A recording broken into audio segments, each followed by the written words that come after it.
isa sa pinaka-main star na player ng Ginebra, nakuha na at maglalaro na para sa team ng Meralco Bolts.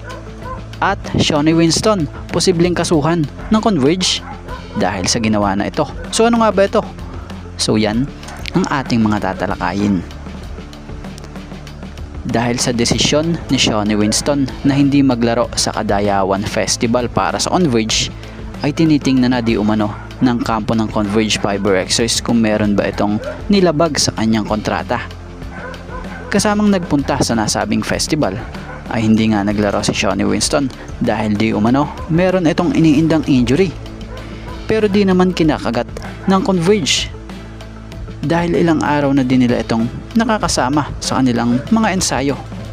Dito na di umano'y sinabi ni Coach Delta na pinapasilip na nila sa kanilang mga lawyers kung meron bang pwedeng ikaso sa ginawa ni Shawnee dahil meron pa din itong kontrata sa kanila, at nilinaw na kung ayaw na sa kanila ni Winston ay ready nang mag-move on ang team nang wala si Shawnee Winston. So matatanda ang hindi pa din nga nagkakasundo sa contract extension ng dalawang panig, pero nilinaw ni Coach Delta na max contract ang ino-offer ng koponan at dinagdag pa na kung ano ang nakukuhang bonuses ni na Justin Arana, Alex Tacton at Justin Baltasar ay parehas lang din ito kay Winston. So kaya naman ang kaabang-abang dito ay kung magkakasundo pa kaya si Shawnee Winston and Converge para sa naunang napabalitang contract extension dito, or isa na namang player nga na mahusay rin talaga ang mawawala na naman sa kanila. At about naman dito sa isa sa pinakamahalagang player ng Ginebra, at eto nga po yun na pabalitang maglalaro na sa Meralco Bolts, etong si Justin Brownlee para sa paparating na EASL. So yun na nga, pinangalanan na nga po ng Meralco ang balak nilang pagkuha sa import nila sa EASL, at isa si Justin Brownlee sa napili nila.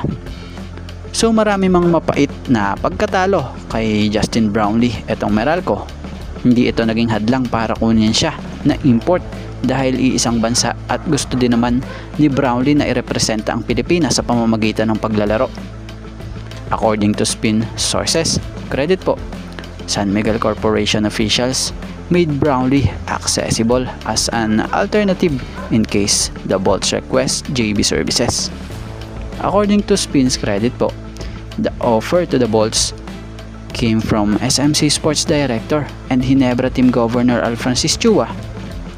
The Bolts will begin their campaign at EASL on October 22.